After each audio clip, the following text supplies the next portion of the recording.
Bonjour à tous et à toutes. C'est avec plaisir qu'en cette deuxième année de mandat, comme doyenne de la Faculté de médecine, je vous fais aujourd'hui mon rapport annuel.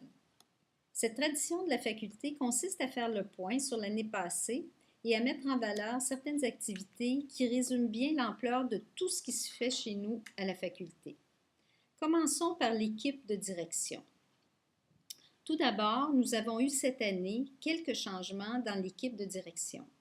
Comme vous avez pu le constater, nous avons une nouvelle secrétaire de faculté, Madame Josette Noël, professeure agrégée au département de physiologie, qui a accepté de relever ce nouveau défi. Je suis très heureuse de l'arrivée de ce nouveau membre dans l'équipe. J'ai déjà pu observer toute la rigueur et la passion qu'elle met au service de notre faculté.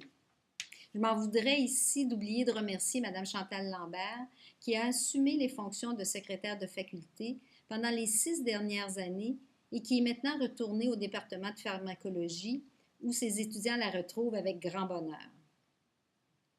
Je ne voulais pas créer de vice-décanat additionnel compte tenu du contexte financier des universités, mais inspirée de ce qui se fait au Canada anglais, j'ai créé le titre de vice-doyen associé pour donner de la visibilité à certains secteurs de la faculté.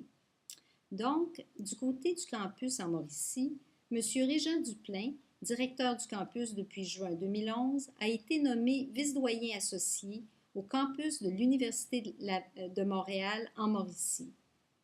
Avec cette nomination, je tiens à souligner le travail exceptionnel et assidu de Régent et son équipe qui ont su faire de ce campus un lieu d'enseignement médical qui se démarque et fait la fierté de l'Université de Montréal.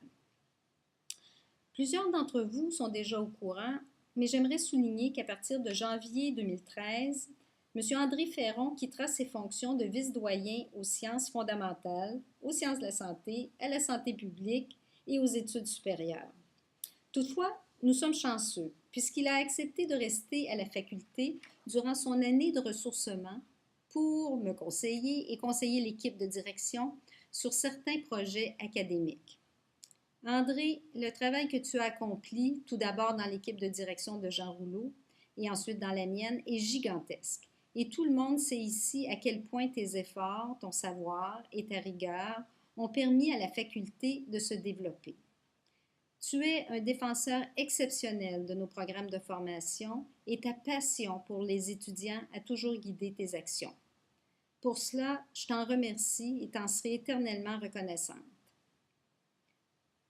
C'est M. Daniel Lajeunesse, professeur titulaire à la Faculté de médecine depuis juin 2005 et également directeur des études de deuxième et de troisième cycle du programme de sciences biomédicales qui a accepté les nouvelles fonctions de vice-doyen qui s'appellera cette fois aux sciences fondamentales et aux études supérieures.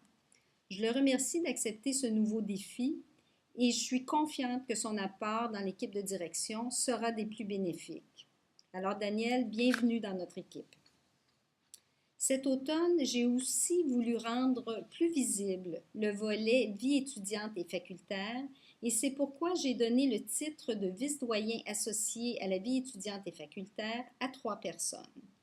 M. Ramsès Ouassef s'occupe du soutien aux étudiants en médecine et en sciences de la santé. Mme Josette Noël s'occupe du soutien aux étudiants en sciences fondamentales et santé publique. Et M. Hugues Cormier est responsable de la promotion du bien-être pour les étudiants et pour la faculté. Ces nominations montrent bien toute l'importance que j'accorde au bien-être de nos étudiants, mais aussi à nos personnels. La dernière nouvelle qui touche notre équipe de direction, mais non la moindre, est la nomination de 3 vice-doyennes associées aux sciences de la santé. Madame Louise Demers, directrice de l'école de réadaptation, Madame Louise Guetty, directrice de l'école d'orthophonie et d'audiologie, et Madame Marie-Èle Ledoux, directrice du département de nutrition. Elles s'assureront ainsi que la voix des sciences de la santé, un secteur important de notre faculté, soit toujours entendue dans nos instances. Je remercie chacune d'elles d'avoir accepté de porter ce second chapeau.